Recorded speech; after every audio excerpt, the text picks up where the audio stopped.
Bonjour, ici Marie-Ève Pellan. Bienvenue à Pas sorti du bois.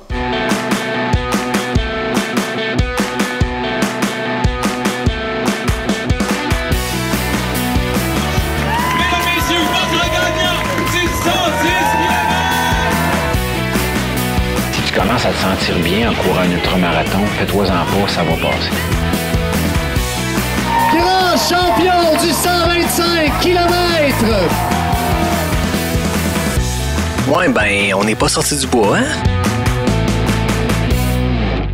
Bonjour tout le monde, bienvenue à ce 5e épisode de Pas sorti du bois, déjà 5, c'est mon number 5, Marie-Ève. Je suis en compagnie de Marie-Ève Pellan, coureuse, coach, entrepreneur, physiothérapeute, beaucoup de titres. Toutes les réponses. Exactement, ben écoute, on va rentrer dans le vif du sujet directement. Qu'est-ce qui t'a mené à cette panoplie de titres-là? Comment t'es devenue coureuse? Comment la course est entrée dans ta vie et tout ce qui a suivi? Ou est-ce que la physiothérapie est venue avant?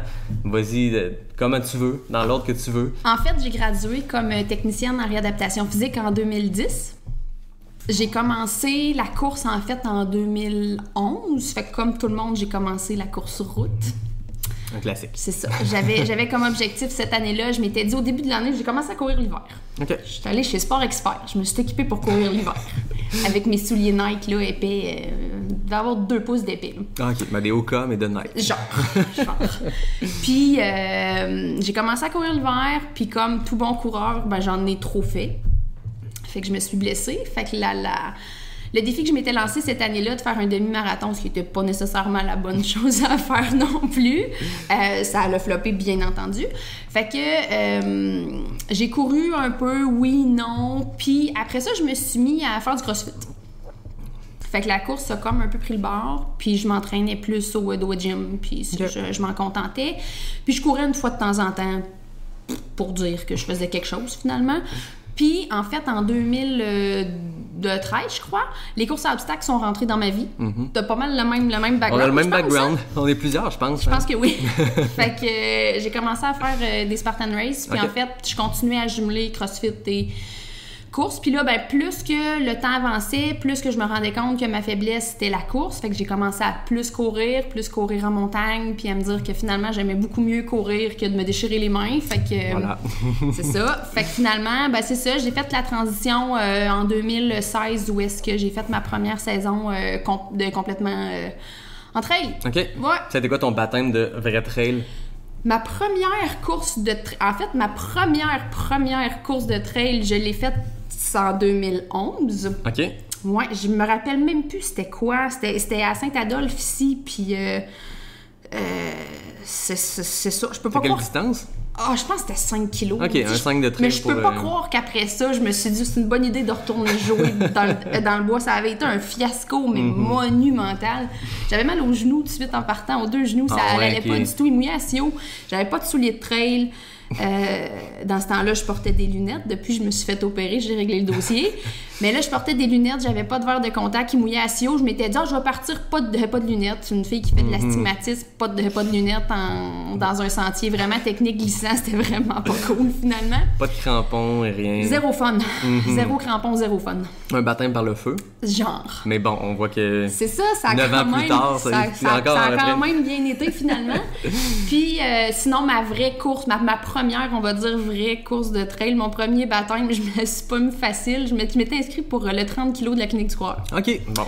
Je l'ai pas fini. OK, non, même pas DNF sur la première course. Oui, vraiment. Mais c'est très technique. Puis le 30, pour avoir couru beaucoup dans ce coin-là, au Lac-Beauport, puis shout-out à la gang de la clinique du coureur qui balise la trail à l'année, ça c'est trippant. Ben, puis qui l'entretiennent aussi, oh, oui, du exact. fait de le baliser. Super là. Bien entretenu. Le 30, il est très challengeant. C'est épouvantable. Tu sais, le 50, c'est une solide track, tu sais, c'est 2000 mètres de dénivelé sur un 50.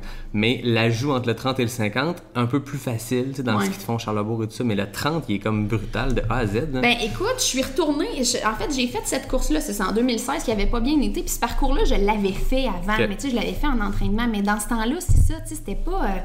je passais, tu sais, de la course à obstacles où est-ce qu'on est arrêté tout le temps, où est-ce que, tu sais, c'est pas la même gestion d'effort. Fait qu'en tout cas, bref, c'était pas mal plus une marche de 30 km que je faisais que de dire que j'allais courir.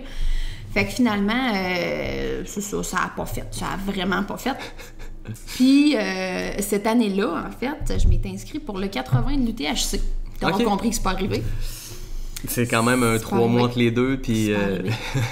Fait que j'avais fait... en 2016, j'avais fait le 25 du QMT. OK. Puis ça avait super bien été, mais on se comprend, c'est une course qui est quand même... Ça monte au début, puis après ça, tu descends, puis Ouais, ça c'est roule. ça. T'as un premier 4 km pour te rendre à l'équivalent à peu près du haut du Mont-Saint-Anne, puis après ça, c'est une belle portion plus roulante. C'est ça. Fait que ça avait super bien été. Ça aurait été un bon baptême. Ça m'avait mis un peu plus en confiance que le 30 ouais. de la clinique du coureur.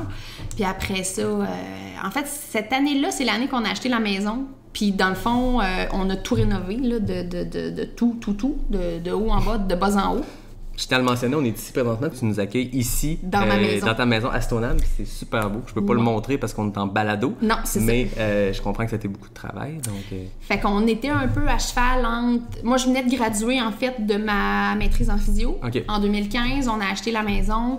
C'est ça, on a fait beaucoup de travaux, puis j'ai eu de la misère avec la gestion de la poussière. Fait que mes poumons aimaient pas beaucoup ça. Fait que pendant comme un 3-4 mois, ça a vraiment été difficile à ce niveau-là. Fait que courir, c'était difficile, ce qui a fait que j'avais pas l'entraînement, j'avais pas le volume. On se comprend que c'est pas juste ça, là. Ouais, la poussière a le dos large, mais mettons que c'est ça. Ça doit jouer, c'est sûr. Ouais, c'est ça. Fait qu'en tout cas, bref, finalement, je réalise un moment donné, 80 kilos, fille, je pense que t'es allé un petit peu fort. Fait que j'ai changé de distance, puis je me suis inscrite pour le 65 kilos. OK. Puis finalement, je l'ai fait. J'ai commencé. Complété? Je l'ai fini. Oh, cool. Je l'ai fini. Avec le sourire ou... C'est genoux, là. C'est genoux avec le sourire en finissant, ouais. Ça va être comme tout bon baptême de nouvelles distances, je pense. Que chaque fois ça. qu'on augmente, t'entres dans des nouvelles zones. Puis les nouvelles zones veut aussi dire, des nouveaux retranchements, on creuse profond. Puis des fois, pour se rendre au bout... Ouais, mais tu sais, je regarde ça après, puis c'est drôle, on en a parlé avec Marc-André dans notre podcast Tout Trail aussi, puis tu sais, si c'était à refaire, je le referais pas. Non, OK. Non, vraiment pas. C'était un gros step, c'est une grosse bouchée. Ah, mais ça n'a pas de bon sens, là. Ça a pas c'est de sûr bon que dans la sens. même saison, faire un 30, un 25, puis là, tu doubles la distance. Ouais, puis on se comprend que j'avais pas... en fait, j'avais fait en 2015, j'avais fait un Spartan Ultra Beast. Mm-hmm. Fait que tu sais, un 50 kilos avec, je me souviens plus combien d'obstacles, c'était con, là. 60. Trop, en fait, ça. Fait que tu sais, tu sors de là, tu te sens semi-invincible. Fait que là, tu te dis, j'ai fait pire que ça dans ma vie, mais tu te rends compte que c'est pas que c'est pire, c'est juste différent. Fait que... Ouais, tu sais, souvent, moi, je parle souvent des courses qui sont très techniques en trail, tu changes le mal de place souvent. Tu sais, de faire du power hike une section, une descente, mais tu ferais-tu du plat pendant 65 km? Non, c'est différent, mais le Spartan, je pense qu'il y a un peu ça. Il y a du changement de mal de place parce que tu fais du vertical d'un pente à Stoneham, tu montes dans des affaires pas possibles, tu descends, puis les obstacles, tu as un petit break à ton corps pour faire autre chose, mais de changer le mal de place, je pense que ça aide. Puis moi, des fois, je vois le même parallèle avec les courses de trail ou des courses très roulantes. J'ai fait à un moment donné un 80 dans le Nevada, sur le plat. Ouais. Mais à un moment donné, c'est parce que c'est le même mouvement sans arrêt versus un 80 ici en montagne, ça prend plus de temps, mais tu changes le mal de place. Ça fait moins mal, là. Exact. Pas trop. Ça fait un mal différent. C'est différent. Disons-le ainsi. C'est ça.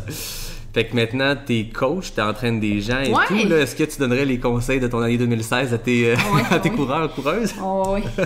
Clairement. Non, en fait, maintenant, ce que je dis à mes gens, c'est de faire leur classe. Mm-hmm. De commencer par un 60, 65, puis même un 40, puis un 50. Ouais. À ta première année de trail, c'est pas une bonne idée. Ouais, c'est ça. C'est pas une bonne idée. Tu sais, je me suis rendu compte que, justement, les années, le volume, l'expérience, tu sais, c'est des choses qui s'acquièrent tranquillement, pas vite. Puis je pense que la majorité des gens qui vont nous écouter, qui se connaissent un petit peu, vont être d'accord avec ça, là, de commencer... Des petites bouchées à la fois. Ouais, c'est ça. C'est ça. Puis tu sais, juste dans une question de gestion de stress mécanique, là, c'est la physio qui parle, là, mais tu sais, si tu veux avoir un volume adéquat pour faire un ultra, on se comprend qu'il faut que tu sois capable de prendre de la charge, mais si tu t'es jamais entraîné avant, tu seras pas nécessairement capable de prendre cette charge-là, ou si tu la prends, tu vas devenir limite, puis ça va faire comme ce qui m'est arrivé, puis j'ai fini mon... Arcana, écoute, si j'avais pu le finir ses mains, je l'aurais fait, puis j'ai pas couru pendant 3 mois après, là. Ouais, c'est ça. Qu'on veut pas ça, puis c'est pas ça que je veux pour mes athlètes, puis c'est ça. Voilà, des fois on se sent invincible, puis on se dit je vais finir no matter what, puis c'est correct, je pense que ça prend cette façon de penser-là pour faire de l'ultra, mais des fois il faut que tu penses sur le retour sur investissement, si je la termine cette course-là, tu sais, ça dépend, si tu mets à rocher puis il reste 10 km sur un 80, c'est une chose, si c'est à mi-parcours, puis tu te dis que tu vas faire les 40 derniers kilomètres sur les rotules, sur les mains, mais c'est que tu sais que si tu as d'autres courses planifiées cette année, ça n'arrivera pas. Mais même à ça, tu sais, je veux dire, quand t'es rendu à faire des ultras de cette longueur-là, on se comprend que ta vie tourne généralement autour de courir. On va se comprendre, là. Ouais. Ça Ton demande équilibre tourne autour de ça. Ben, ça demande un certain commitment, là, de dire que tu cours des ultras puis que tu as un entraînement qui est conséquent à ce pourquoi tu t'es inscrit, finalement. Fait que, tu sais, si tu vas être capable de faire, tu sais, ton 10, 12, 15, 20 heures dans un entraînement par semaine, ben, faut pas que tu sois blessé. Ben, c'est ça. Puis généralement, ben, t'en as semi-besoin de ça. Pour une raison ou pour une autre, t'en as besoin. Moi, personnellement, je me considère pas comme une junkie du sport. Vraiment pas, là. Tu sais, il y en a qui se sentent mal s'ils sortent pas courir, Ouais. puis là, je shake, puis là, je suis pas bien. Puis moi, ça m'arrive pas. Ce que je me suis rendu compte, par exemple, c'est que je deviens complètement désorganisée. OK, toi, la course Ouais. t'organise. Ouais, et moi j'ai comme un TDA non diagnostiqué, Ok. non médicamenté parce que mon médecin voulait pas. En Mhm. fait, elle m'a dit ben non, franchement, t'as pas besoin de ça. C'est parfait, mais je me rends compte que quand je me gère pas, ça marche pas. Exact. Ça marche pas. Ouais, puis des fois, ça vient aider. Tu sais, moi, j'ai la même chose. J'ai un TDAH récemment diagnostiqué, Ok. puis diagnostiqué et pas du tout médicamenté parce que je me dis, je me suis rendu à 29 ans sans ça.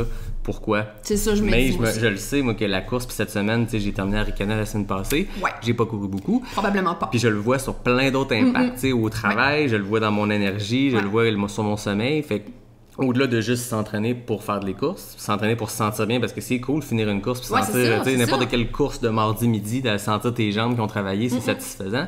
Mais au-delà de ça, je pense que tous les coureurs avec qui je parle, avec qui je m'assois puis je discute de ça, ben ça devient un équilibre qui est mental, ça devient un équilibre de vie, ça C'est fait ça. partie de ton mode de vie, puis on s'entraîne tellement plus qu'on fait des événements, puis cette année, c'est plus vrai que jamais. Particulièrement, mais moi, tu vois, c'est vraiment cette année que je me suis rendu compte que finalement, j'aime vraiment ça courir. Ouais, Ouais. OK. Avec un calendrier qui était moins Ben, en fait, course avec à pas l'horaire? de ou- calendrier, parce qu'il y en avait juste Ben, c'est ça, pas. Tu sais, exact. j'étais inscrit pour le 30 kg du Bilga Ultra Trail qui a eu lieu en fin de... Ben, en fait, hier. Hier. Hier, on est dimanche. For the record, on est le lendemain, le On dimanche. est le lendemain du Beluga Trail. Bilga Ultra Trail. Fait que... où c'est que je m'en allais avec ça? C'est ça, en fait, c'est la seule course que j'avais à l'horaire parce qu'en fait, c'est que moi, j'ai eu un bébé en, Ouais. fait, en 2018, en fin novembre 2018. Puis, je m'étais dit, pour mon année de congé de maternité, je me gâte. Ouais. Tu sais, je vais avoir juste ça à faire, courir et gérer un bébé qui dort pas, mais tu sais, je vais avoir juste ça à faire pareil. Fait que je m'étais inscrite pour le 80 kg du BU, OK. qui se trouvait à être la course qui était la plus loin possible de mon accouchement, Ouais. sachant pas comment est-ce que le retour allait se passer. J'ai quand même été chanceuse parce que j'ai pu courir pendant toute ma grossesse. OK, jusqu'à la fin. J'ai accouché un vendredi, j'ai fini, je coachais le mercredi. Là. Ah ouais, puis on ok. faisait des intervalles en piste de ski. là. Tu vois le genre, Ok. là. La fille était écœurée d'être Ouais, enceinte. c'est ça. Fait que c'est la seule fois enceinte que j'ai fait des intervalles. Mais tu vois, ça a quand même bien marché puisque j'ai accouché le vendredi. Mais ouais, c'est ça, bref. Fait que j'ai pu recommencer quand même rapidement. OK. Fait que 4 semaines. Ah ouais, 4 ish, semaines. Après avoir accouché, Fait que, moi, tu sais, j'ai fin recommencé. décembre, t'étais déjà ouais. de retour sur tes pattes. Ouais. Shit, Ouais. OK. Ben, en fait, j'avais recommencé à marcher là, tout de suite la semaine après. Là. Ouais. Fait que, tu sais, je partais avec ma poussette, puis on se promenait un petit peu. Puis mon gars, je sais pas si c'est du fait que j'ai vraiment couru, tu sais, que j'ai couru avec jusqu'à la fin, mais écoute, il trippe à se faire promener Ah ouais, là, ok. depuis le jour zéro. Là. Lui, dans la poussette, ça Dans va, la poussette, puis- il trippe, puis là, il va avoir 2 ans, puis c'est pareil. OK. Fait que ça fait... C'est ça, j'ai vraiment pas trop barré avec ça, ce qui a fait que ben moi, j'ai pu reprendre rapidement. Puis tu sais, en trail, ce qui est cool, c'est que... Puis là, c'était l'hiver, fait qu'il y avait de la neige. Ah oui. Fait que, tu sais, du fait que, bon, on monte, on descend, on marche pas, tu sais, ça te permet comme de faire des intervalles semi-naturels. Ouais. Puis tu sais, on se comprend que 4 semaines après avoir accouché, tu cours pas en descendant. Non, c'est ça. Fait que, tu sais, tu te gères de cette façon-là. Puis parallèlement à ça, j'avais commencé En fait, le programme postpartum de la clinique du coureur était pas sorti à ce Ok. moment-là, mais c'est vraiment un programme qui est génial. Mais j'avais adapté, en fait, le programme fractionné 1 OK. pour recommencer tranquillement. Puis, Ben tu sais, oui. on se comprend que je comprends un peu ça fonctionne comment. Fait que c'était facile C'est un bon background pour ça. pour moi de le progresser. Ben oui et non, parce que la rééducation périnéale, c'est une oui, c'est une science, mais c'est une spécialité à part. Puis Ok. moi, je suis pas spécialiste là-dedans, mais pas du tout. Mais tu sais, en même temps, un plancher pelvien, c'est un peu comme une cheville. Tu sais, il faut être logique. Tu te vires la cheville le lundi, tu vas pas nécessairement courir le mardi. Tu sais, Voilà. fait que c'est ça. C'est un peu le même principe. Fait que bref, j'ai progressé ça. Fait que comme ça allait bien, comme au mois de... J'ai commencé à courir avec Tom, mettons, fin mars peut-être. OK. De mars-avril, là, au début du printemps. En fait, là, la première sortie de poussette, on était dans le slush. Là. OK. Fait que, tu sais, ça a pris peut-être 2 semaines avant qu'il n'y ait plus de slush. Fait que là, ben, j'ai vraiment commencé à courir avec mon gars. Puis mon gars, c'est ça, il doit avoir 2000-2500 km dans le derrière. Futur coureur? Ah, certainement. Ah ouais. Si tu le voyais, là, il serait là en train de dire cours. Puis là, il traverse le passage en courant l'infini. Puis, ouais.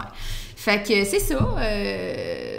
Fait que moins d'1 an après ton accouchement, Ouais. t'es à BU 80. Ouais. C'est quand même fou. Est-ce que c'est un objectif? Est-ce que tu t'inscris vraiment d'avance en te disant c'est l'objectif? Je me suis inscrite au printemps. OK. Fait Je me suis inscrite au que printemps. rapidement, Mais c'était ça que j'avais en tête. C'est fou. quand J'avais même. pas accouché, puis c'était ça que j'avais en Tu tête. l'avais en tête, Ouais. puis est-ce que c'était une forme de... Tu le voyais-tu comme une réussite de dire si j'ai réussi à faire ça 11 mois, tu sais, à peine 1 an après ton accouchement, tu vas avoir accompli quelque chose? C'était-tu l'objectif de l'été? Ben, c'était mon objectif. C'est ta motivation. Oui. C'est certain que de courir à ce point-là avec la poussette, c'est pas tout le temps un choix, là. Ben, oui, en quelque sorte, mais tu sais, ça prend de quoi qui te drive, là, pour sortir, là, courir comme 30 clics avec la poussette, là, ça prend une petite raison, sinon, C'est clair. c'est ça. Est-ce que ça a été la motivation pendant cette année-là? Quand même. Quand t'as Ouais. quand t'as le dossard, que tu sais qui t'attend? Oh oui, ben oui, mi-octobre. en masse. Puis tu sais, c'est ça, 80 kg, 3500 mètres de dénivelé, tu te dis, on n'ira pas faire rire de nous Non, là-bas, c'est hein, ça. on va essayer d'y aller puis d'avoir du fun. C'est clair. Fait que c'est ça. Non, le côté course, ça avait vraiment été super bien. Ouais. C'était ta plus longue distance à vie à ce moment-là? 80, ouais. T'avais jamais fait 80 avant? Fait que ton baptême de 80, tu l'as fait 11 mois après avoir accouché. Ouais, dis-moi. Rien de moins. Ouais. Puis t'avais été sur le 65 d'Arcana aussi. Cette année-là, couru, ouais. On avait fini presque en même temps l'année passée. Ah oui, c'est vrai, hein? Ouais. Toi, t'avais fini comme en 8 heures flush, ce qui Genre. est un solide temps, peu importe. Peu mais là, dans importe le ce qu'il y en contexte, est, ouais. c'est vraiment trippant. Je suppose que c'était une forme de... Est-ce que c'était une victoire pour toi ou de se dire, regarde, tu sais, Arcana, c'était 9 mois après ton accouchement, puis tu traverses un des ultras les plus relevés, tu sais, une Honnêtement, longue distance? 2019, ça a été une année là, exceptionnelle. Ouais. Vraiment beaucoup. Là. Tu sais, juste de pouvoir reprendre la course si vite, de me rendre compte que je suis fonctionnelle même si je dors pas. Mm-hmm. Parce que mon gars, à matin, il était levé à 4 heures. Ouais. Tu vois le genre, là. Fait que c'est pas un bébé qui dort, puis à ce moment-là, il dormait vraiment pas. Tu sais, il se réveillait souvent la nuit, puis je l'ai allaité jusqu'au mois de décembre. Là. Fait que, il y avait 13 mois quand on a décidé que ça suffisait. Mais en fait, c'est pas mal lui qui a décidé. Fait que... c'était comme de jumeler l'entraînement, le manque de sommeil, de l'allaitement, les siestes, le ci puis le ça, puis de jongler avec juste un nouveau bébé. Puis Oui, on se juste comprend ça, que c'est c'est- notre premier, puis bon, c'est ça. C'est ça. T'as beau lire ce que tu veux, ça te prépare pas pour ça. Fait que, non, c'est ça. Ça a vraiment été une belle année. Puis cette année-là, j'ai fait... Qu'est-ce que j'ai fait comme course? J'avais pas participé à la clinique du coureur parce que je trouvais ça un peu trop vite. Non, c'est ça, tu dis que tu recommences à courir pour vrai comme mars. Puis, tu sais, la Ouais, c'est clinique, ça. elle vient vite dans la saison C'est pour ça. n'importe quel coureur. C'est tu sais, ça. C'est ça. C'est début juin, mi-juin. C'est ça. Fait que, tu sais, je m'étais dit, non, je m'en irai pas là-dessus parce que. Puis j'avais beaucoup de mes athlètes qui couraient, fait que je suis quand même allée, puis. Ouais, c'est un bel événement. C'était vraiment une belle journée, point. Puis mon gars, il était là aussi, puis on a trippé, là. Puis sinon, la première course que j'ai fait. T'as pas fait Ultra Trail Academy? En fait, ouais. Ben, en fait, j'avais fait l'Ultra Trail du lac Kenogami la fin de semaine avant. OK. Le 20 kilos, j'étais arrivée 3e. Crème. Ouais, Première course ouais, de la saison. C'est pas Ouais. bien, ça se prend bien. ouais. J'avais Ça, jamais c'était fait la ça de ma vie. première année de cette trail-là? Ouais, Ok, non, non? l'UTLK, je pense que c'était la 3e. OK. Puis cette année, ça a été annulé dans le contexte. Mais c'était annulé dans tous les cas parce qu'il faisait le Bilga, en fait. Ah, OK, c'est la même gang. C'est la même gang. Ah, OK, je savais pas. Fait C'est la que même gang. je sais pas si le lac Kenogami est amené à revenir, Mhm. mais là, il avait comme décidé de pas renouveler l'UTLK pour le Bilga, ce qui en soi a été une bonne décision puisque ça aurait pas eu lieu de Ben, toute c'est façon. ça. Alors que le Belga était plus tard dans l'année. Fait Ouais. qu'on a pu suivre. Être chanceux. Ouais, c'est ça. Exact. Vraiment. On sait pas combien de courses on va avoir eu cette année. À date, on a Aricana, Beluga.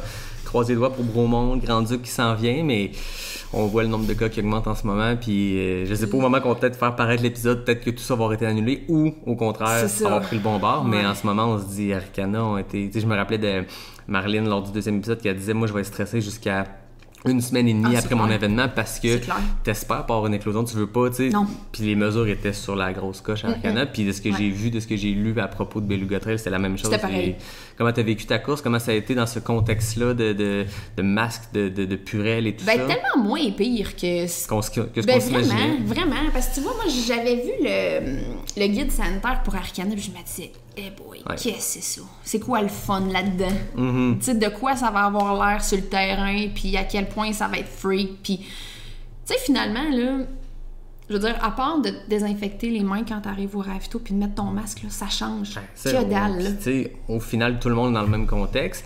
Oui. Puis ça n'a pas empêché qu'il y a eu des records qui se sont battus. Sarah Bergeron-Larouche qui a fait un 65 record avec Purelle et masque. Tu sais, je veux dire, ça n'a pas ralenti une fille comme ça de battre le record à Arcana. Hier, Elliott Cardin qui avait fait un FKT sur le... Ça, avec sa première place hier, il a fait un FKT sur le sentier du Fjord. Ça a tellement pas de bon sens. Purelle, masque ou pas, c'est pas vrai. En fait, c'est même pas ça qui, je pense, qui impacte les événements, c'est le mood. Tu sais, c'est sûr que c'est le fun d'une ligne d'arrivée festive et tout ça. Puis j'entendais Gilles du Bromont Ultra à votre podcast, que l'entrevue est super intéressante. Puis, tu sais, je pense que Bromont, encore plus que bien des événements, c'est super festif. Puis il y a beaucoup de monde, il y a beaucoup de bénévoles. Moi, j'ai jamais vécu Bromont. Je vais le vivre cette année pour la première fois dans un contexte particulier. Mais je pense que ça va être partie remise juste parce que tout le monde revient de Bromont en disant « Ah, le parcours est malade, la course est malade. » Mais l'événement, le trip, les ravitaux. Ben c'est ça, tu sais, parce que Bromont, la course se fait dans un petit périmètre. Fait que tu virailles là, à l'infini sur vraiment petit. Ben c'est ça. Fait que ton crew peut te suivre partout. C'est vraiment hot. Tu croises des rues tout le temps. Au ravito, c'est accessible pour tout le monde. C'est vraiment hot. L'ambiance qu'il y a là, c'est débile. Là. Exact. Cette année, je pense que c'est plus du côté ambiance que du côté sanitaire et contrainte que ça va avoir un vrai impact. Mais comme Gilles disait, puis j'avais pas vu ça de même, puis dans le fond, c'est vrai qu'il a vraiment raison. Tu sais, ça ramène à se questionner sur on court pourquoi. Tu sais. Fait qu'on court-tu pour les événements, pour, c'est ça, tout le flafla, ou tu sais, ultimement, on court pour nous. Tu sais, ça va permettre à des gens d'aller puiser dans des ressources nouvelles.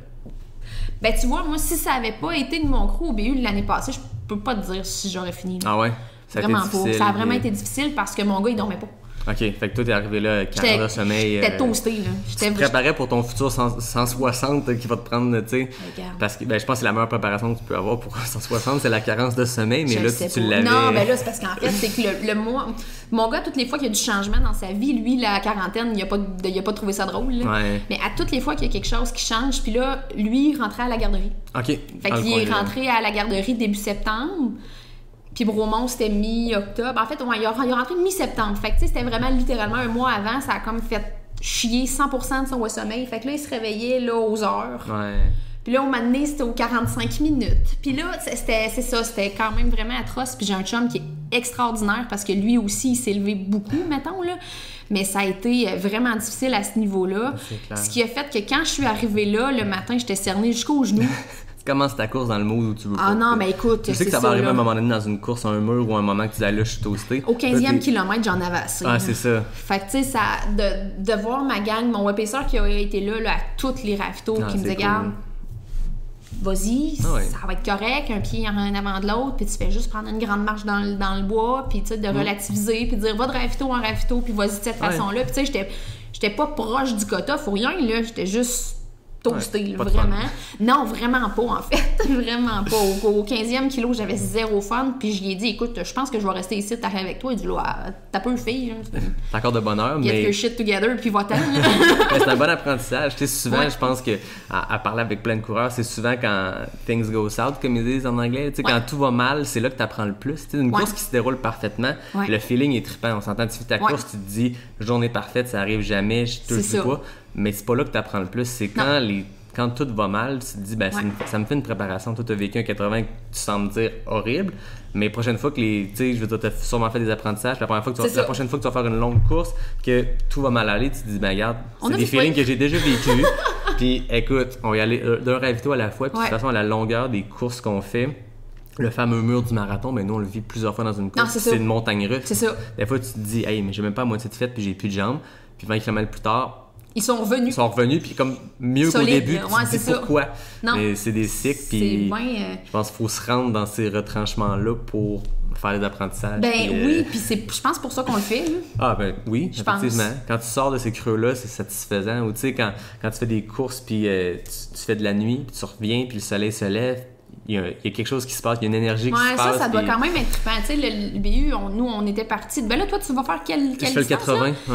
L'horaire est différent. Ouais, il part vraiment plus tard cette année. Votre départ est à 10h le matin. Ouais, nous, c'était à 3h30. OK, ça partait à 3h30 du matin. C'était comme un peu le cycle inverse. Fait que nous, il faisait noir quand on partait, puis le soleil se levait. Ouais. Toi, tu vas vivre l'inverse. Fait que tu pars à la clarté, puis tu vas finir à la noirceur. Fait que ça doit être un trip qui est quand même différent, parce que, tu sais, dans la partie où est-ce qu'il faisait noir, nous, on était comme frais. Toi, tu vas être pété quand tu vas être rendu à la fin. Moi, j'aime quasiment mieux ça parce que je trouve que le cerveau devient 100% dédié. En trail, déjà, le cerveau est occupé à analyser le parcours, mais quand tu es en noirceur, tu peux pas te mettre en avant de toi. Moi, j'ai comme eu un regain à Arikana à ce moment-là quand j'ai remis la lampe frontale à 8h, puis que ça fait depuis, je dirais, à 20h, ça fait 18h, je suis sur le parcours. Puis on dirait que c'est comme là que ça a reparti. Peut-être que c'est un hasard, mais au moment où on a remis frontal, puis là, tu tombes en mode, là, 100% de mes actions sont dédiées à je mets sur le pied à bonne place. Fait que t'as plus le temps de te dire, ouais, ça va vraiment mal, je suis vraiment pas bien, j'ai un ampoule ici, puis là, il y a ci, puis il y a ça. Ouais, t'as totalement raison. Mais je pense que ça dépend d'une course à l'autre. Effectivement. Effectivement. Fait que Beluga Trail hier, comment ça a été? Toi, personnellement, tu faisais le 30? Je faisais le 30, okay. Ouais. En fait, quand je suis arrivée pour m'inscrire au mois de février, je pense, quand ils ont ouvert les inscriptions, j'ai lambiné un peu. Fait que finalement, il n'y avait plus de place sur le 45. Okay. Fait que je me suis inscrite au 30.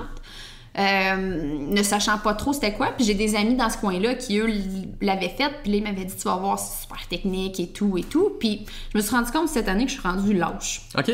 Dans quel sens? J'aime ça courir maintenant. Ah OK. Ouais. Fait que t'aimes ça quand c'est roulant. Quand ça avance, tu sais. Ouais. Oui, ça monte un peu, mais tu sais, j'aime ça quand ça avance. Puis c'est ça. Fait que finalement, je me suis dit bon, 30 ça va être parfait. C'est excellent. Ça peut rouler. Ouais, ben ça peut. Ouais, c'est ça. C'est ça. Fait que finalement, on a niaisé, en fait, avec les amis avec qui que je suis descendue. Puis on se dit, on fait un podium. Puis là, on a bien ri avec ça. Mais tu sais, on se comprend. Les gars, c'est des machines aussi, mais tu sais, c'est pas de la trempe à Elliott, mettons. OK. Puis ils étaient sur la même course. Mais les gars, ils ont quand même fini 5 et 6e. C'est excellent. C'est ça. Ils ont quand même un certain calibre, mais tu sais, c'est ça. On a bien ri avec ça dans le char en descendant. Puis le matin, la même affaire. Puis on y va. Puis en tout cas, bref. Fait que... Quand je suis partie le matin, moi, j'étais comme dans ce mode-là en me disant, tu sais, l'année passée à l'UTLK, j'avais fait une 3e place. Puis, tu sais, je m'étais dit, je pense pas mal le même monde. Fait que si ça se trouve, il y a peut-être une chance que... C'est une bonne journée, on sait pas ce qui t'est arrivé. C'est ça. Mais je me suis tordu une cheville il y a un mois. OK. Puis, suite à ça, j'ai comme développé une espèce de tendinopathie du tibial postérieur de l'autre côté. Fait que là, je me retrouve avec 2 chevilles un peu mollassonnes qui... trippe pas nécessairement à comme des terrains super techniques. Puis on se souvient que c'est super technique. Fait que quand on est parti, il y avait à peu près un 3 kilos sur la route. Fait qu'une partie sur l'asphalte, une partie sur gravier, puis après ça rentre dans le bois. Le premier 3 kilos, là, je suis partie comme s'il n'y avait pas de lendemain. Puis là, ça allait bien, puis mes pieds me faisaient pas mal. Puis j'étais partie. Ça allait bien. Ça allait bien, jusqu'à ce qu'on rentre dans le bois. Puis que là, il y a des roches, puis il y a des racines. Fait que là, c'est comme, là, je sais pas trop où mettre les pieds. Puis là, ben, je veux dire, il y a 4 kilos de fête. Il y en a pas genre 32, là. Exact. Il y en a 4, il en reste 26, là. Fait que là, finalement, j'étais première à ce moment-là. Okay. Fait que là, la deuxième, elle me rattrape bien certainement. Je veux dire, elle court actuellement. Ben, moi, je sais pas où mettre les pieds, mais elle court. Puis là, la deuxième, elle me rattrape. Puis là, la troisième, elle me rattrape. Puis là, ça commence là.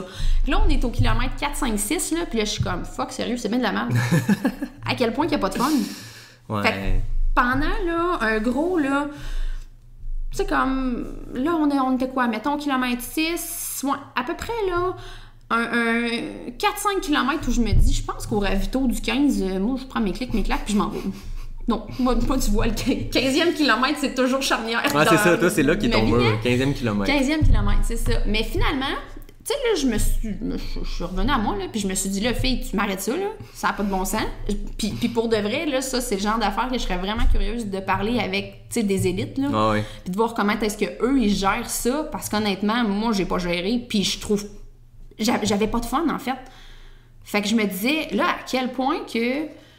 J'étais en train de me mettre de la pression, pas rapport. Je veux dire, tu cours pour qui, toi, là? Ben, c'est ça. Tu es là, c'était beau, là. C'était magnifique, c'était écœurant. c'était vraiment, vraiment beau comme parcours. Puis finalement, c'est technique, mais ça reste que c'est courable. OK. Tu sais, il y a beaucoup de racines, mais ça se gère pareil. Tu sais, c'est juste d'être attentif où tu mets tes pieds. Puis écoute, au final, ça a super bien été, là. Mais il a vraiment fallu que je me dise, OK, là, arrête. L'objectif du podium était en blague avec les amis. C'est devenu un peu plus sérieux. T'es parti en canon. Je suis partie trop vite. Je suis partie ben trop vite. Puis j'ai pas bu. Ah, OK. Ouais. J'ai pas bu, j'ai pas super mangé non plus. Tu sais, j'ai mangé ma première bouchée de fruits d'œufs. Je devais avoir comme 50 minutes de fête. Puis je me suis dit, ouais, oublie donc pas de manger, fille. Ouais, c'est ça. Parce que même si c'est une distance entre guillemets courte, je veux tellement pas dénigrer parce que. Non. Mais quand t'es une fille qui a fait du 80, du 65, 30, c'est moitié moins de course. Écoute, moi, 30 kilos, c'est de la courte distance pour quelqu'un qui fait de l'ultra. C'est une sortie du mercredi. Exact. Là. Mais à l'intensité où j'étais partie, j'ai comme brûlé beaucoup de cartouches, ce qui a fait que fallait pas que je perde. Fait que finalement, je me suis rendu compte quand j'ai rempli mes bouteilles au 15e kilo que je devais avoir bu, là, honnêtement, pas plus que 200 ml d'eau. Là. Pas beaucoup. Pas tant, non. C'est sûr qu'il faisait pas excessivement chaud, mais tu sais, reste T'en as besoin quand même. J'en avais besoin. Fait que là, je suis arrivée là, puis c'était une de mes clientes qui était au ravito. Fait que là, elle m'a dit, ça va super bien, t'es 3e. Je dis, ben non, je suis pas 3e, je suis 5e. 5 ou 6, tu sais, quand j'ai arrêté de compter, j'étais rendue là. OK, c'est bon. Puis là, OK, ça m'a comme recrinqué, puis je suis partie. OK. Puis à peu près 3-4 kilos après, je suis fuck. J'ai des crampes. Mes ischios qui commencent à faire allô. Ah ouais, OK. Allô. Tu sais, on n'est pas crampé, mais on est juste là, puis on est là. Ouais, c'est ça, un faux mouvement, puis ça part. C'est ça, en plein ça. Fait que là, je me dis merde. Puis là, l'autre que j'ai vraiment pas assez bu. Ouais. Puis les points de ravitaillement étaient quand même loin parce que le sentier n'est pas si accessible à beaucoup de places. Ce qui a fait qu'il y en avait un 15e, puis il y en avait un genre, je pense qu'il restait 3,7 à la course. OK. Fait que, ouais, c'est ça. Puis il n'y a pas de point d'eau en chaque. Non, c'est ça. Fait que, tu sais, là, je me disais, OK, là, faut pas que je manque d'eau. Fait que j'avais mes 2 bouteilles de 500 ml, j'en avais rempli juste une. L'autre, j'avais pris une coupe de gorgée dedans, mais mettons que ça aurait été significatif à ce moment-là. Ben oui. Puis je m'en étais traîné une de 250 dans mon sac, tu sais, juste au cas où. Ouais. Finalement, je l'ai sortie puis je l'ai fini. Quand je suis arrivée au ravito, 3,7 kilos de l'arrivée, je me suis dit, fuck, là, il faut que je me remplisse. Ça a comme t'es pas sec, là. Ben oui, vraiment. Puis ça faisait comme un petit temps que j'avais pas bu. Puis là, ben... Le dernier bout qui reste, c'est essentiellement de l'asphalte. Ben, t'as-tu déjà été à Tadoussac? Oui. C'est magnifique, ce village-là. Écoute, moi, j'ai le goût de m'acheter un chalet dans ce coin-là. Tu sais, t'as des espèces de points de vue par rapport en plein milieu du village. Non, c'est ça. Fait que bref, ils nous ont fait passer par... On a fait un bout d'asphalte, puis là, il y a des escaliers avec des belvédères, des points de vue. Écoute, on a fait ça. C'est à peu près ça, là, un 3-4 kilos d'asphalte, d'escalier, monte, descend, remonte, va-t'en par là, remonte, puis en tout cas, bref... Ce qui a fait que ça a passé super vite. Mais là, chose, toi, mes ischios, salut filles. Là, ils ont commencé. On est là. Ils ont-tu crampé?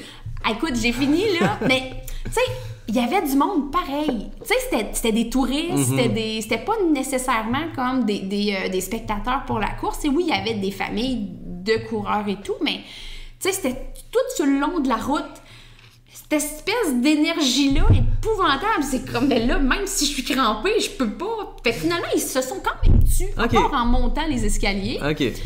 Puis la balance était descendante, fait que ça a super bien été. Tu sais, c'est à ce moment-là que tu peux jouer un peu sur comment tu cours pour dire que tu vas taxer tes quads un peu plus, que tu fais pas normalement dans la vraie vie. Mais là, quand t'es en fin de parcours. En fin de parcours, plus d'ischio, c'était correct de le faire de cette façon-là. Fait que finalement, tu sais, la fin, ça a super bien été. Puis écoute, c'était débile. C'était vraiment un beau parcours. La température était idéal. Ben, ça avait l'air parfait. Ah, c'était débile. C'était vraiment tous les coureurs, les coureuses que j'ai vus qui ont fait l'événement ont l'air d'avoir vraiment trippé. C'est la première édition du Beluga Trail, puis je pense que le sentier a surpris les gens. Tu sais, le sentier du Fjord, tout le monde qui l'a fait en parle, puis il paraît que c'est exceptionnel. Puis je pense que l'organisation et tout, ils ont profité d'une année un peu particulière pour peut-être prendre un spotlight clairement. Plus de spotlight qu'il y aurait peut-être eu s'il y avait eu 30 courses au Québec cette année. Non, puis tant mieux, ça peut permettre un événement comme ça de se faire connaître, puis que l'an prochain, ça va se pitcher pour avoir les dossards, puis c'est vraiment trippant. Mais tout le monde qui a l'air d'avoir fait la course ont capoté. Tu sais, tu pars de la baie Sainte-Marguerite sur le 45, qui paraît qu'une baie, je veux dire, une journée normale, les belugas sont là, sont présents, ils te regardent, et que tu pars. Fait que je pense qu'il y a un site enchanteur. Non, vraiment. Vraiment un beau spot pour les prochaines années. Très cool. Ouais. Fait que finalement, c'était une belle course. Ouais. Et tu termines? 5e. Fait que... 5e. C'est bon dans les objectifs? Quand même. Quand même. Un peu pété, mais oui. Bon, écoute, ça fait partie du charme aussi. Le lendemain de course marche un peu croche, puis... Ouais. Toujours un bonheur de descendre mon gars au sol. Dans mes bras le lendemain d'une course. C'est un classique. Ben, c'est ça. Fait que t'es aussi physio. Ouais. Physio chez PCN avec la gang à Blaise. Ouais, en depuis plein ça. peu, je pense. Ça fait à peu près un mois et demi. OK. Comment ça se passe? Ça va bien. C'est vraiment une belle gang. Ah oui. Puis est-ce que tu es spécialisé pour les coureurs ou tu as un peu de tout? Ben, je fais un petit peu de tout. Oui, je vois quand même beaucoup de coureurs parce que avec le club, avec le coaching, tout ça, ça m'amène une clientèle un peu... on va dire indirectement, c'est très direct en fait. Ah oui, c'est ça. C'est très, très direct. En même temps, comme tu es impliqué dans plein d'initiatives de course, ben, je suppose que les gens se réfèrent à toi pour ça. Ouais. Fait que tu as fondé le club de trail Nord-Boréal? Ouais. Parle-moi un peu de ce que c'est, le CTNB. Le CTNB. CTNB. Ouais, en fait, c'était en 2017. J'ai commencé à donner en fait, comme des ateliers, c'est ça. Des ateliers de course, de techniques de course, puis comment bien se préparer pour des courses. C'est comme ne pas faire les erreurs que j'ai faites finalement. C'est comme la cobaye de... C'est ça. Ouais, c'est ça. Fait que ça a commencé comme ça, par des ateliers, puis c'est des clients des ateliers qui m'ont dit « Pourquoi tu portes pas un club? Nous, on viendrait, blablabla, blablabla. » J'ai donc même pas le temps de faire ça, moi. Puis dans ce temps-là, je travaillais quand même pas mal. Puis, un moment donné, je me suis dit, OK, ben je vais essayer de le faire fitter. Parce que je pense que j'aurais toujours aimé ça, me joindre à un club, mais côté horaire, ça fonctionnait pas parce que je travaillais de soir. Fait que ça marchait pas. Fait que là, je me suis dit, bon, ben regarde, je vais le faire fitter avec mon horaire. Fait que comme ça, c'est sûr que ça va fitter. Fait que j'ai parti une version bêta au mois de décembre 2017. Fait que 4 samedis, on avait une sortie à 9h, une sortie à 10h. Ouais. Pour débutants, puis intermédiaires avancés. Fait qu'on avait splitté ça. Puis la réponse a été vraiment géniale. Fait que en janvier, j'ai parti officiellement là, la première session d'hiver du club. Puis on avait à ce moment-là, on avait un entraînement le samedi matin qui était divisé en deux comme pour la première version. Puis j'avais ajouté un entraînement là, le mercredi soir là, pour faire des intervalles, du dénivelé. C'était un peu un melting pot un paquet de trucs. Puis là, ben plus que le temps a avancé, plus que ça s'est précisé pour certaines affaires, je me suis entourée de gens aussi qui m'ont donné un coup de main, puis le club a grossi, puis on est allé chercher plein de partenaires aussi vraiment cool. Puis fait que finalement, là, on est rendu, c'est ça, là, en septembre 2020. On a 5 entraînements par semaine, on est 5 coachs, puis une 60aine de membres actifs. Puis vraiment de tous les niveaux, parce que je voyais que tu avais des cours plus pour débutants, mais tu as aussi des cours avancés. Tu as fait une fin de semaine choc, je pense, cet été. Ouais. Ça, c'est trippant. Ça fait partie du charme des ultras. Ça, c'était vraiment hot, en fait. C'était quoi exactement que vous avez fait? Ben, en fait, j'avais loué un chalet. OK. Le but, c'était pas de coucher là. Le but, c'était juste d'avoir un pied à terre et une cour. Pour rester à l'extérieur, pour rester le plus COVID-proof possible. Ben parce qu'en fait, c'était la réalité du moment, en fait, la gestion de la COVID. Fait que... c'est ça, j'avais loué le chalet, on avait une table de ravito à l'extérieur, fait qu'il y avait là de la bouffe, puis du liquide, puis tout en masse pour tout le monde. On avait fait aussi, je dis en fait, c'est jeux là. Il y avait une sortie le vendredi soir, un petit souper après, le matin les gens arrivaient, il y avait le déjeuner. Okay.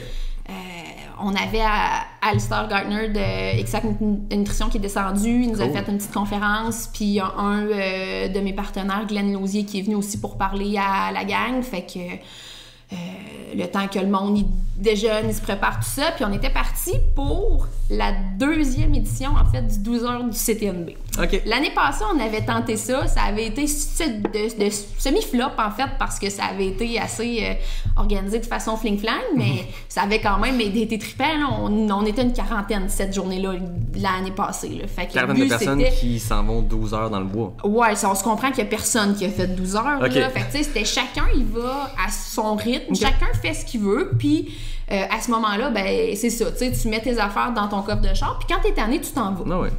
Fait que ça avait été le fun, mais du fait que justement, quand t'es tanné puis que t'as fini, tu t'en vas, ben finalement, moi j'ai vu personne. Ouais, c'est ça. Chacun est à son rythme, fait que c'est pas tout le monde qui est en même temps dans le bois, puis les gens finissent par partir. C'est ça. Fait qu'on se voit pas. Fait que je m'étais dit, là, ça serait le fun d'avoir un pied à terre. Fait que comme ça, quand les gens y ont fini, ou pas, en fait, que tu fais un tour, tu vas là, t'assois sur ta chaise de camping, tu relaxes, puis il a fait vraiment beau cool de cette journée-là.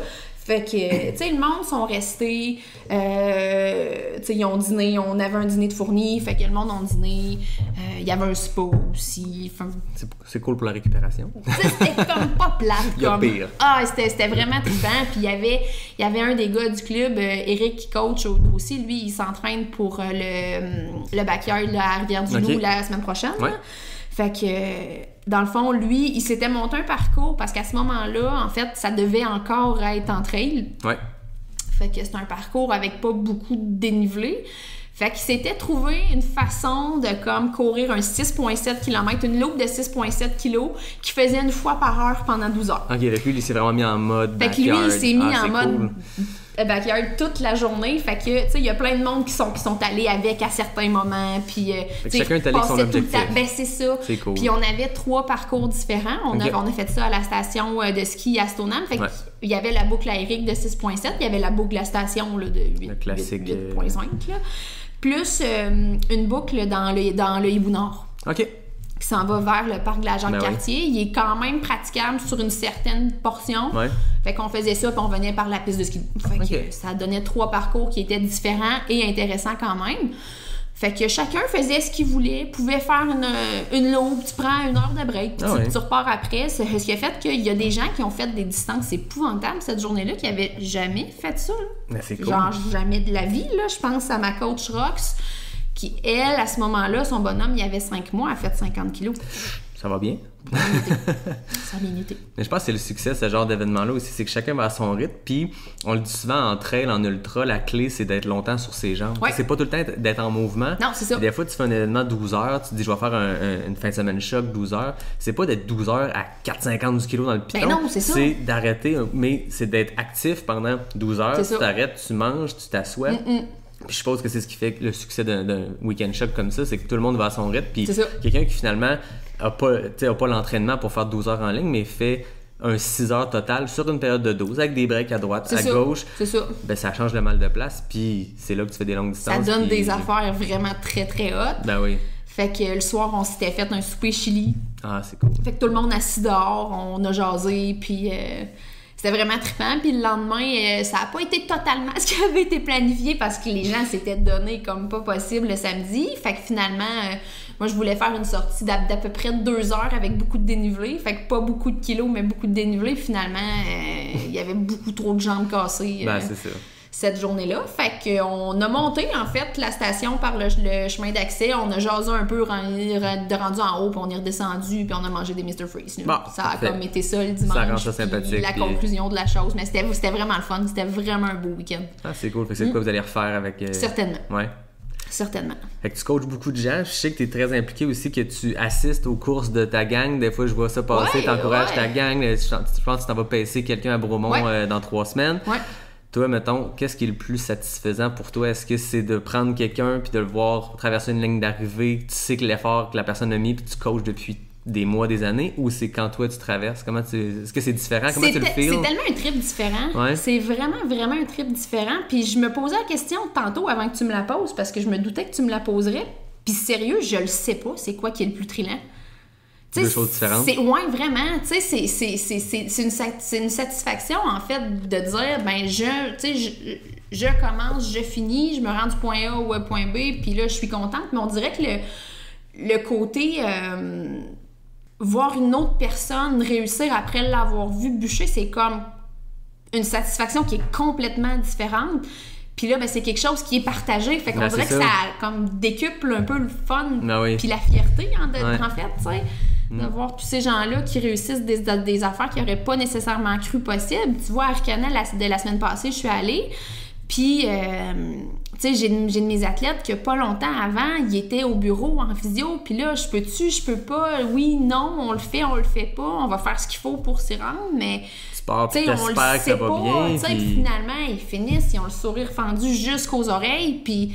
pas de bobo, c'est ça. De pas rien, tu te dis, hey, là, j'ai fait une Christie de bonne job. Ah ouais, puis tu sais que tu as contribué à ça. Ouais. Je pense qu'en trail, autant comme coureur que comme là, dans ce cas-ci, comme physio, comme coach, c'est toujours des succès partagés, même quand c'est une course individuelle. C'est que sais, j'en parlais la semaine passée avec, tu sais, j'ai rencontré des élites, je parlais avec Jeff Cochon, avec Elliott, puis des gars qui disent que justement, quand tu cours, puis la personne qui te suit en arrière, qui te pousse, ben toi, ça te pousse à faire un meilleur temps, puis à te pousser. C'est ça. Après ça, le nombre d'histoires qu'on entend parler de gens qui font des courses avec des gens, tu sais, qui courent avec, qui rencontrent quelqu'un par hasard, puis tu contribues au succès de l'autre, puis le finish de un. Pas cette personne-là avant de partir, puis finalement, tu connais sa vie en finissant. Ben, c'est ça, on a toutes des histoires de même. Là. Exact, tu contribues au succès de l'autre, puis je suppose que ça se décuple comme ça quand t'es rendu que t'es physio, tu coaches des gens, puis tu les vois partir de « Hey, cette année, j'aimerais ça faire un 10 », puis 2 ans plus tard, ils se tapent un ultra, puis tu te dis « J'ai contribué à ça », puis c'est un succès partagé, puis c'est des belles histoires. Ouais. C'est très puis juste de semer des graines de même, tu sais, là, je t'ai parlé d'Éric puis de son backyard, là.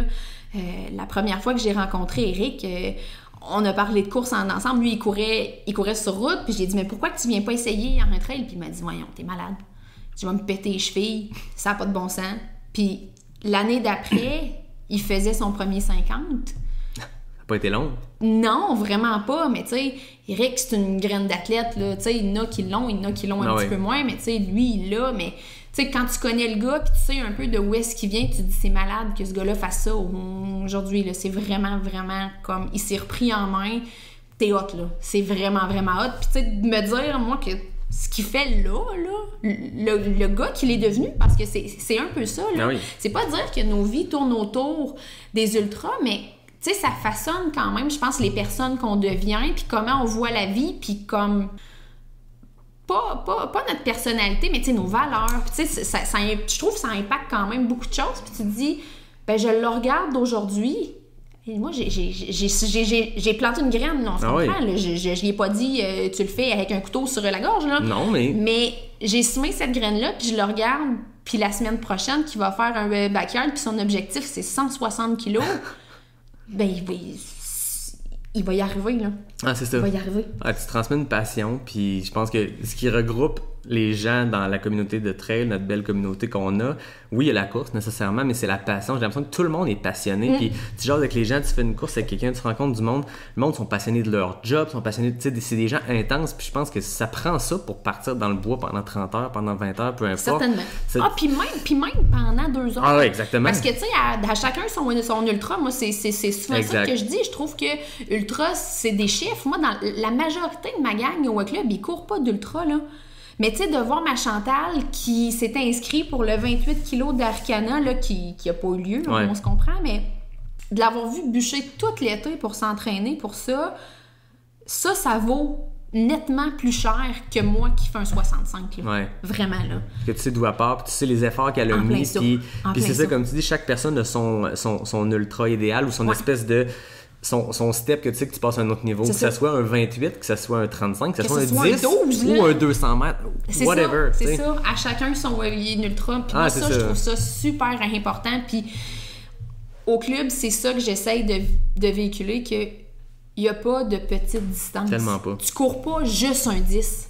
Tu cours un 10. Exact. Tu cours pas juste un 40, tu cours un 40. Ouais, mais à comparer à toi, arrête de te comparer à moi. Mais il y a toujours quelqu'un qui va faire plus. Tu sais, les champions du monde de 100 miles, il va toujours dire ah, mais il y a du monde qui font des 200 miles. Ceux qui gagnent les 200 miles vont faire ah, mais l'autre, il avait fait 1000. Tu sais, il y a toujours quelqu'un. Puis pourquoi se comparer? Ben voilà. Tu sais, chacun doit avoir les objectifs à la hauteur du temps que tu as. On n'a pas tout le 30 heures semaine à s'entraîner. On n'a toujours pas le temps. Puis on a tous des jobs, des familles, des loisirs. Puis il faut concilier ça. Fait que comme tu dis, après ça.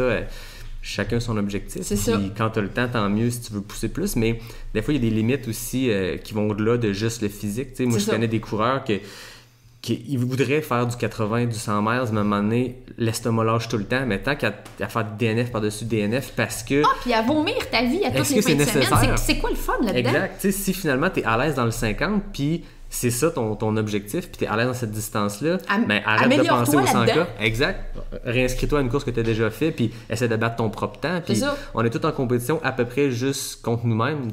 Puis pour la plupart des coureurs, en avant du pack, t'as une dizaine qui se battent pour le podium. Puis le reste du monde, ben ils partent avec un objectif de temps, puis le monde, ils fight pour ça. C'est ça. Il y en a qui fight les cut-offs, il y en a qui fight un sub 10 heures sur X distance, 12 heures, mais ou ce qui est le fun des fois, c'est de refaire une course que t'as déjà fait, puis les conditions sont différentes, le contexte est différent, mais aujourd'hui, je vais battre mon temps de 2018, par exemple. C'est ça. Puis c'est ça qui est satisfaisant de voir dans les réussites des gens. Oui, vraiment. Fait que c'est quoi tes objectifs, toi? Ah, écoute! On revient à toi, on parler de la coach, de la physio. De ma gang, écoute. Je sais pas. Honnêtement, je sais pas. 2020, je m'étais dit, je m'inscris pour rien qui sort de l'ordinaire. OK. Tu sais, ne sachant pas... Puis c'est à ce moment-là qu'il y en a 3-4 qui rient dans leur barbe. C'est ça, 30 kilos, moi, haha, tu sais, là. Ouais. Mais c'est ça, à chacun son ultra. Je savais pas ça se passerait comment. Parce que directement après le BU, en fait, le BU, c'était le dimanche, puis moi, je recommençais à travailler le mardi. OK, mon c'était comme congé tout de de suite. maternité finissait là. C'était pas juste un objectif, c'était aussi un espèce de point tournant dans ton année. Ça concluait ton année c'est de ça. congé de maternité, tout ça. En plein ça. Fait que finalement, ben c'est ça, je recommençais à travailler, puis là, je savais pas ça se passerait comment, la conciliation, tu sais, travail, famille, entraînement. Fait que je voulais pas nécessairement me mettre de stress avec ça, puis d'objectifs que je serais pas capable de rencontrer, parce que c'est le fun quand même quand tu te fixes des objectifs puis t'es capable de les atteindre. Fait que ne sachant pas le contexte de ça serait quoi, ben j'ai décidé de m'inscrire pour rien de nouveau. 2021, ça va être à suivre. Probablement qu'il va y avoir de la nouveauté. OK. Mais ça a bien tombé quand même cette année que tu avais l'objectif de pas d'avoir d'objectif puis continuer. Effectivement. Puis même si cette année tu avais décidé que tu voulais faire du 100K au QMT, blablabla, tu te fixes des gros objectifs, t'arrives, ben tout ça est annulé. Tout ça est annulé. Fait que moi, ça a quand même bien tombé dans pas de déception. Non.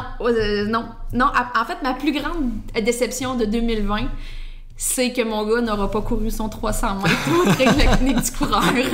Écoute, il va être prêt pour l'an prochain. Ça a été... l'année prochaine, il va faire le 600 mètres. Puis le 1 km, écoute. C'est ça, c'est cool aussi, voir ces courses-là. Je me rappelle pas quelle course j'avais participé. Puis mon heure de fin avait coordonné avec cette course-là. Ah non, c'est à Ultra Trail Académie.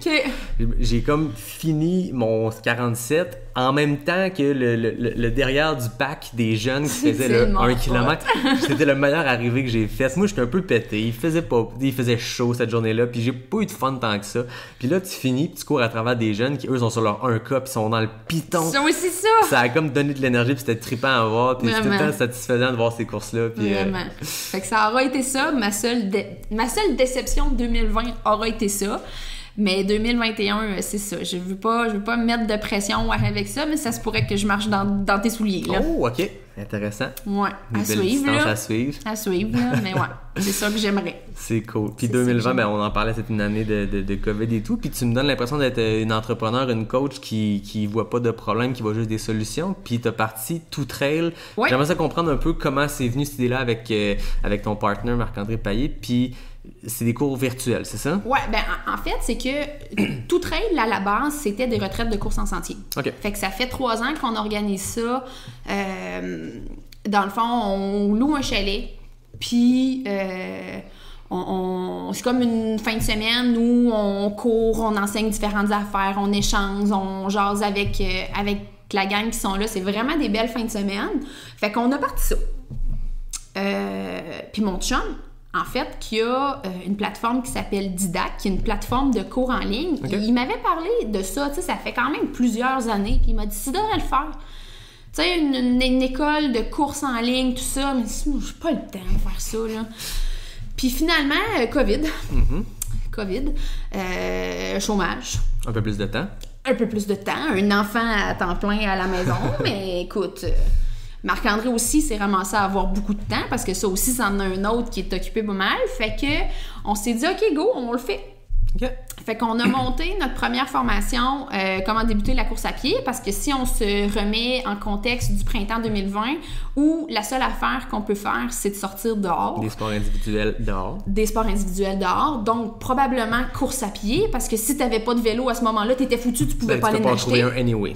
Fait que on voyait beaucoup de gens qui couraient tout croche. Puis tu sais, moi, je reste à Stoneham, on se comprend, puis je suis pas au village. Fait que du monde qui court, j'en vois pas tant que ça. Puis à toutes les fois que j'en voyais, ça me donnait mal au cœur, tu sais. C'est ça. Puis il y a tellement de monde qui se sont mis, puis c'est ça qui est beau. Je pense qu'il y a des gens qui ont fait plus de Netflix, puis il y a des gens qui ont fait plus de « Hey, ça fait des années que je veux commencer la course. » C'est ça. C'est l'opportunité. Je m'y mets. J'ai du temps, mais... Comme n'importe quel sport, même si c'est un sport qui peut être minimaliste, moi je peux avoir une paire d'espadrilles puis c'est suffisant. Oui, mais une bonne technique, ça aide aussi. C'est ça. Fait qu'on a monté cette formation-là en quelques jours. Là. Ça a vraiment roulé. Fait qu'on a mis ça en ligne, puis on est parti de ça. Puis parallèlement à ça, Ma session du CTNB devait commencer là, au début du mois d'avril. Fait que nous, on a fini avec le début du confinement. Okay. C'est comme j'ai pu finir ma session d'hiver le samedi où on tombait en lockdown, en fait. Oui. Fait que on avait, je pense que c'était 3 semaines off, 2 semaines off? 2 semaines, je pense, ouais, de pause entre la session d'hiver et la session de printemps. Fait que là, je m'étais dit, ben regarde, tant pis, il n'y en aura pas, puis c'est tout. Puis là, ben j'avais vu ça, en fait, c'est Natacha Gagné puis le Grand Club de course qui avait fait ça, c'est une session virtuelle. Puis là, ben, OK, j'embarque, je le fais, tu sais. Fait que finalement, la gang a embarqué à fond, c'était vraiment trippant. On avait un groupe privé sur Facebook où est-ce qu'on échangeait, puis on publiait nos photos, puis nos sorties, puis tu sais, il y a beaucoup de monde d'un même secteur, fait qu'ils allaient tous courir en même place, pas en même temps, mais tu sais, qui se challengeaient, va dans cette côte-là, fais cet entraînement-là, dans ce... Tu sais, comme, c'était vraiment le fun, puis le monde a embarqué, ce qui a fait qu'à la fin de cette session-là, les gens voulaient que ça revienne, le volet virtuel, parce que ça faisait bien, tu sais. Tous les entraînements qu'on fait normalement, j'avais monté des entraînements qu'ils pouvaient faire de chez eux. Fait que comme l'accès aux montagnes était vraiment difficile, on se souvient que tous les parcs étaient fermés, la majorité des endroits publics étaient fermés. Moi, j'ai de la chance ici, on se comprend que les lignes d'hydro passent à côté. Fait que moi, j'ai couru dans le bois pareil. Non. Moi, j'ai couru dans le bois pareil, mais comme on pouvait pas nécessairement sortir de notre quartier, ben ça pouvait devenir compliqué pour certaines personnes. Fait que les entraînements étaient montés pour que tout le monde puisse les faire selon où est-ce qu'ils étaient. Okay. Fait que tu sais, la majorité des entraînements de dénivelé ont été faits sur asphalte. Puis il y a beaucoup de gens qui les ont fait en ville. Mettons que Salaberry, ça y est allé par là. Ben, quand t'es en ville, dans le contexte de confinement, tu vas faire du dénivelé, c'est pas beaucoup d'options. T'as comme pas le choix de faire ça. Fait que finalement, ben c'est ça, le monde a vraiment trippé. Fait qu'il y a eu une demande pour qu'on maintienne pour la session d'été. Mais là, moi, je recommençais à travailler un moment donné aussi. Ben oui. Puis je me voyais pas faire la planification de la session virtuelle parce que c'est pas possible quand t'es en présentiel, en fait, de faire ces entraînements-là. Okay. Dans le sens où on va planifier, mettons, en frais de temps, en frais de kilomètres. Fait que, tu sais, mettons, on fait 4 fois 300 mètres à telle intensité, mais je pense à Patrick, son 300 mètres, il le fait pas dans la même vitesse que Chantal. Ben, en live, c'est pas possible de faire ça. Ben fait que, tu sais, il faut que j'ajuste tout le temps. Fait que là, moi, je voyais juste de la double ouvrage tout le temps, puis ça me tentait pas. Fait que finalement, j'en ai parlé avec Marc-André, puis il m'a dit, ben, on le fait ensemble. J'étais une christie de bonne idée, ça, parce que lui, il a son club de course aussi au Mont-Saint-Grégoire. Ouais. Fait que on s'est dit, ben OK, fait que ça va être comme une session virtuelle qu'on va ouvrir pour nos membres, mais qu'on va ouvrir aussi pour les gens. Les gens. Fait que ceux qui sont de n'importe où, tu vois, on avait un gars qui s'en venait de la France à Québec. Ben lui, il nous a suivis, il a couru avec nous toute la session de printemps de là-bas, en fait. Ben oui. Puis quand il est arrivé ici, après son confinement, puis sa quarantaine et tout. Fait que bref, il a commencé à courir avec nous, mais tu sais, on a quand même été capable d'aller chercher des gens de vraiment loin. Puis tu sais, on avait du monde là, de Rimouski, de Rivière-du-Loup, de quand même vraiment loin. C'est la beauté des entraînements virtuels, des courses virtuelles qu'il y a eu aussi. En plein ça, c'est le même principe. Là. Oui. Fait que ça nous a permis de faire bouger du monde qui n'ont pas nécessairement la chance d'avoir soit un club de trail ou soit un peu de structure, en fait, parce que ça t'amène une certaine structure dans ton entraînement. Fait que... Puis partir sur des bases solides aussi. T'sais, comme tu dis, il y a plein de monde qui se mettent à la course à pied. Ben, si tu pars de la bonne façon, c'est plus difficile de courir une mauvaise foulée après 3 ans à courir dessus que de partir sur des bonnes bases. Effectivement. Puis avec des bases d'entraînement, quand on est rendu, que ça fait longtemps qu'on court, on connaît les paramètres, on sait quoi faire, mais les gens partent souvent trop vite parce que n'importe qui a fait d'autres sports, que ce soit du soccer, moi je faisais du football au secondaire, ben quand tu te mets à courir, tu te rappelles juste tes entraînements qu'il faut que tu ailles dans le piton, mais la course c'est un autre niveau, tu sais. C'est pas ça. Puis il faut partir tranquillement, puis si tu veux augmenter tes distances, diminuer ton pace, mais c'est des choses qui s'apprennent. C'est ça. Tu veux pas te ramasser qu'à la fin du confinement, quand les cliniques de physio rouvrent, c'est tout le monde qui est comme hey, moi je suis blessé, je me suis mis à la course. Ben au moins si t'as des bases solides, c'est plus facile d'éviter justement ça. Fait qu'on a, c'est ça, on a monté ça, puis on l'a parti, puis on le continue. Puis là, on est rendu, c'est ça, notre deuxième session, à la session d'automne avec cette façon de faire-là, puis ça fonctionne vraiment bien. Le monde aime ça, puis l'échange est cool sur les groupes. Puis, Fait que finalement, ben c'est ça. De tout trail, c'est rendu un club de course, c'est rendu une école de course en ligne, c'est encore les rendu un balado. C'est rendu un podcast. En fait, c'est que de Marc-André puis moi, on parle vraiment beaucoup. Ben là, tu t'en rends compte, là, je te l'ai dit que t'étais pas prêt pour ma jasette, là. Mais Marc-André puis moi, on jase vraiment beaucoup, puis ce qu'on faisait, aller jusqu'à il y a tout récemment, en fait, on faisait un live des coachs. Okay. Fait qu'on se mettait en live sur Facebook, on répondait aux questions des gens, puis on jasait de sujets XY. Fait que c'est cool, mais c'est parce qu'on parle comme à l'infini, là. Fait que ça fait des lives de genre 1 heure. Puis crois-moi pas, il y a des gens qui les écoutent au complet live, là. C'est sûr. Fait que là, tu te dis, bon, y a-tu moyen de comme rendre ça un peu plus pratique? Puis...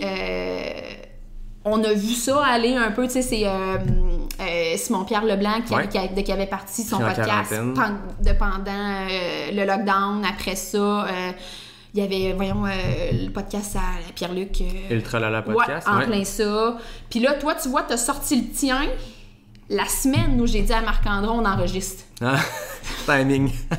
Fait que là, on dirait qu'il y en a genre 1000, mais en même temps, c'est quand même trippant. Je trouve que ça fait de la diversité parce qu'il y a tellement de besoin de ça, tu sais. Ouais. Moi, le premier, tu sais, quand je découvre un podcast de course ou peu importe ce qui m'intéresse en courant, ben, j'écoute ce qui se fait récemment puis je recule dans le temps. Puis à un moment donné, t'arrives au bout. Mais je pense qu'il n'y a pas de limite à ce qu'on peut avoir comme podcast parce que il y a tellement de monde qui en écoute, il y a tellement de monde qui en consomme que the more the better. Plus on en a, mieux c'est parce qu'on a besoin de support des fois auditif quand on fait des longues runs, quand on fait de l'asphalte, ou des raids de char. Le podcast, c'est ce qui est le fun comme principe. Puis en préparation d'aujourd'hui, puis pas juste en préparation, juste par intérêt, j'ai écouté vos deux premiers épisodes, puis c'est super intéressant.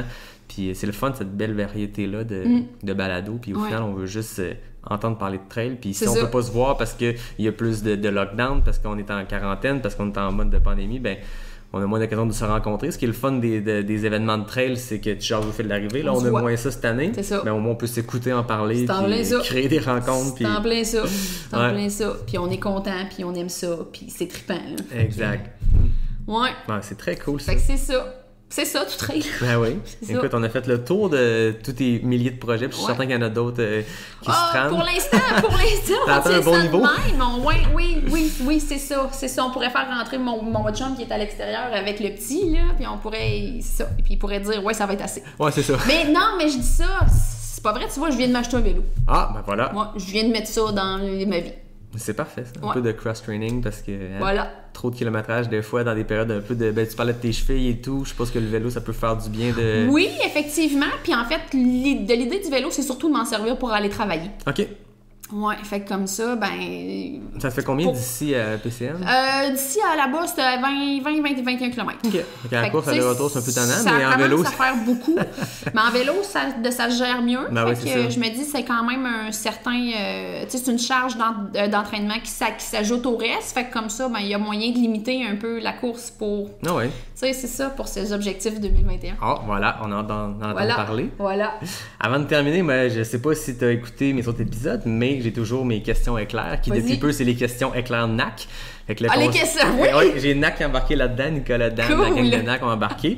Je sors même un chrono parce que là, on est rendu avec des FKT, on s'entend. Shit! Fait que là, en ce moment, juste pour le record, Marlène Côté, qui est ma seule invitée féminine jusqu'à maintenant, a le FKT des questions éclairs NAC en 35 secondes. La semaine passée, Elliot m'a sorti ça en 27 secondes. Donc, d'accord. Je vais nous sortir un chrono. Je vis du stress, là. Ben, j'espère. On termine ça sur une grosse note. Ah, ben ouais, vas-y. Fait que c'est super simple. A ou B. Super facile. Merveilleux. Good? Tu me dis quand t'es prête? Go. Go. Route ou trail? Trail. Courir à moins 30 ou courir à plus 30? Moins 30. Courtney DeWalter ou Emily Forsberg? Émilie. Bière ou vin? Bière. Coacher des coureurs ou traiter des coureurs? Coacher.